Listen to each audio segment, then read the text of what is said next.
Assalamualaikum warahmatullahi wabarakatuh. Sahabat Islami, semoga rahmat Allah selalu menyertai kalian.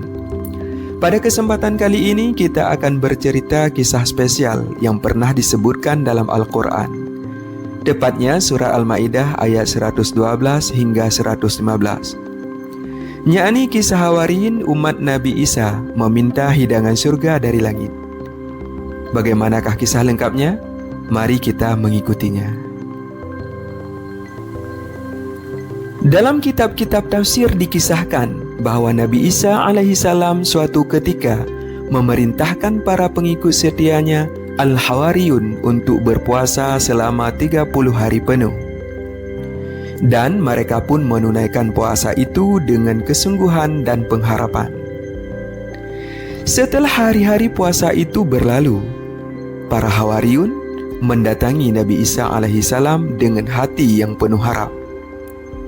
Mereka berkata bahwa mereka ingin diturunkan sebuah hidangan dari langit, agar mereka dapat memakannya dan hati mereka menjadi tentram.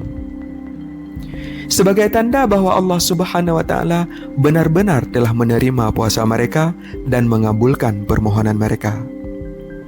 Mereka juga berharap hidangan itu menjadi hari raya bagi mereka, tempat mereka berbuka, serta menjadi rezeki yang cukup bagi semua orang, yang awal dan yang akhir, yang kaya dan yang miskin. Mendengar permintaan itu, Nabi Isa alaihissalam tidak serta-merta menyetujuinya. Beliau menasihati dan memperingatkan mereka dengan penuh kasih sayang, seraya mengkhawatirkan keadaan mereka. Ia takut mereka tidak mampu mensyukuri nikmat sebesar itu dan tidak sanggup menunaikan syarat-syaratnya. Namun para Hawariyun tetap bersikeras dan tidak mundur dari permintaan mereka. Tatkala Nabi Isa melihat keteguhan mereka, beliau pun berdiri menuju tempat sholatnya. Ia mengenakan pakaian kasar dari bulu, merapatkan kedua kakinya, menundukkan kepalanya, dan meneteskan air mata. Dengan penuh kerendahan hati, ia bermunajah dan memohon kepada Allah Subhanahu wa Ta'ala agar mengabulkan permintaan kaumnya. Maka Allah Subhanahu wa Ta'ala pun menurunkan hidangan dari langit, sementara manusia menyaksikannya dengan mata kepala mereka sendiri. Hidangan itu turun perlahan-lahan di antara dua awan. Semakin lama, semakin mendekat ke bumi. Setiap kali ia mendekat, Nabi Isa berdoa kepada Tuhannya agar hidangan itu dijadikan sebagai rahmat, bukan sebagai azab, sebagai berkah dan keselamatan, bukan sebagai cobaan. Akhirnya hidangan itu pun sampai dan diletakkan di hadapan Nabi Isa alaihissalam. Tertutup dengan sehelai kain, Nabi Isa lalu membukanya sambil mengucapkan, "Dengan nama Allah sebaik-baik pemberi rezeki." Tampaklah di atas hidangan itu 7 ekor ikan dan 7 potong roti. Ada pula yang mengatakan disertai cuka, dan ada pula yang menyebut di sana ada buah delima dan berbagai buah lainnya. Hidangan itu memancarkan aroma yang sangat harum, belum pernah tercium sebelumnya. Allah Subhanahu wa Ta'ala berfirman, "Jadilah, maka jadilah ia." Nabi Isa kemudian memerintahkan mereka untuk memakan hidangan itu. Namun mereka berkata, "Kami tidak akan memakannya sebelum engkau memakannya." Nabi Isa menjawab dengan lembut, "Kalianlah yang pertama kali memintanya." Karena mereka tetap enggan memulai, Nabi Isa akhirnya memerintahkan agar orang-orang fakir, kaum miskin, orang yang sakit, dan mereka yang lemah untuk mendekat dan mulai memakannya. Jumlah mereka sekitar 1.300 orang. Maka mereka pun makan dari hidangan itu.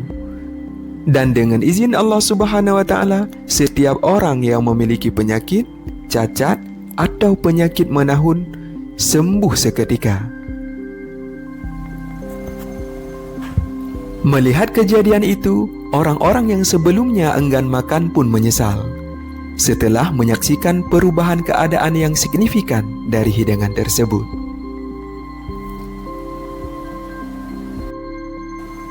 Diriwayatkan bahwa mula-mula hidangan itu turun setiap hari dan orang-orang memakannya tanpa berkurang sedikit pun. Orang yang terakhir makan tetap sebagaimana orang yang pertama. Bahkan disebutkan bahwa jumlah yang makan darinya mencapai 7.000 orang. Lalu setelah itu, hidangan tersebut turun selang-seling. Sehari turun dan sehari tidak. Hingga sampai satu masa, Allah Subhanahu wa Ta'ala memerintahkan Nabi Isa agar hidangan itu dikhususkan hanya bagi kaum fakir dan orang-orang yang membutuhkan saja, tidak lagi untuk orang-orang kaya.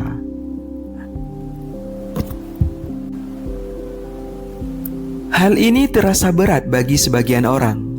Orang-orang munafik mulai berbicara buruk, mengeluh, dan menantang ketetapan tersebut. Hingga akhirnya akibat sikap itu, hidangan tersebut diangkat sepenuhnya. Dan orang-orang yang berani memperbincangkannya dengan buruk dimurkai oleh Allah Subhanahu wa Ta'ala dan diubah menjadi babi hutan. Dalam satu riwayat disebutkan terdapat 330 lelaki yang dirubah bentuknya menjadi babi hutan, dan mereka hanya bertahan hidup selama 3 hari dan tidak lagi berkembang biak. Begitulah siksa kaum yang mengingkari keberadaan Allah dan kufur terhadap nikmat-Nya. Semoga menjadi pelajaran buat kita semua. Wallahu a'lam bishawab.